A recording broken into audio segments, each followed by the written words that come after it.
ಕರ್ನಾಟಕ ಗಂಧದ ನಾಡು.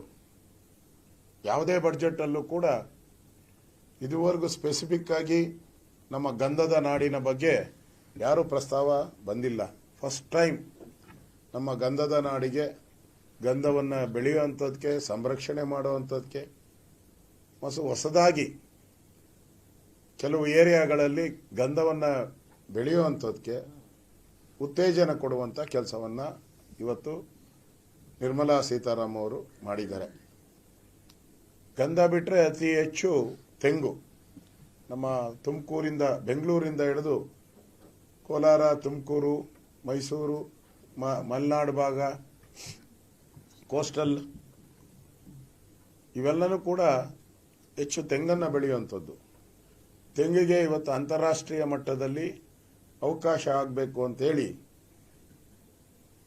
ಉತ್ತೇಜನವನ್ನು ಕೊಡುವಂಥ ಒಂದು ಕೆಲಸವನ್ನು ಮಾಡಿದ್ದಾರೆ. ನಮ್ಮಲ್ಲಿ ಬಹಳ ಟೂರಿಸ್ಟ್ ಪ್ಲೇಸ್ ಇದೆ. ಎಲ್ಲ ಕಡೆನೂ ಕೂಡ ನಮ್ಮದು ಮೊದಲಿಂದನೂ ಕೂಡ ಟೂರಿಸ್ಟ್ ಅಂದರೆ ಒಂದು ನೆಗ್ಲೆಕ್ಟೆಡ್ ಸೆಕ್ಟರ್. ಅದು ಯಾರೂ ಅದಕ್ಕೆ ಹೆಚ್ಚು ಒತ್ತನ್ನು ಕೊಡ್ತಾ ಇರಲಿಲ್ಲ. ಮೊದಲ ಬಾರಿಗೆ ಆ ಟೂರಿಸ್ಟ್ ಗೈಡ್ಗಳಿಗೆ ಟ್ರೈನಿಂಗ್ ಕೊಡುವಂಥ ಒಂದು ಶಾಲೆಯನ್ನು ಪ್ರಾರಂಭ ಮಾಡ್ತಾ ಇದ್ದಾರೆ.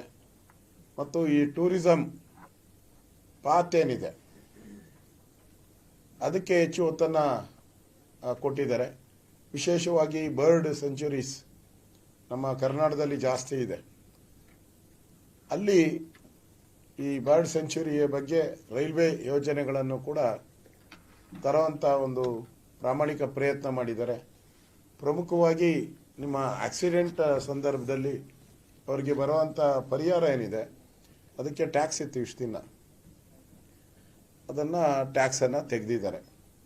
ಯಾಕಂದರೆ ಬರೋವಂಥದ್ರಲ್ಲಿ ಭಾಳಷ್ಟು ಹಣ, ಒಂದು 20% ಹಣ ಅದರಲ್ಲೇ ಓಡ್ತಾ ಇತ್ತು.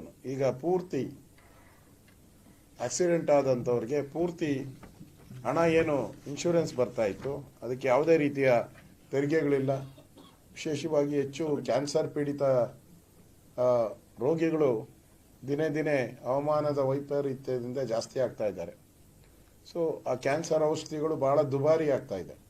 ಅಂಥ ಸಂದರ್ಭದಲ್ಲಿ ಇವತ್ತು ಕ್ಯಾನ್ಸರ್ ಔಷಧಿಗಳಿಗೆ ಸಂಬಂಧಪಟ್ಟಂಥ ಒಂದು ತೆರಿಗೆ ವಿನಾಯಿತಿಯನ್ನು ಕೂಡ ಕೇಂದ್ರ ಸರ್ಕಾರ ಇವತ್ತು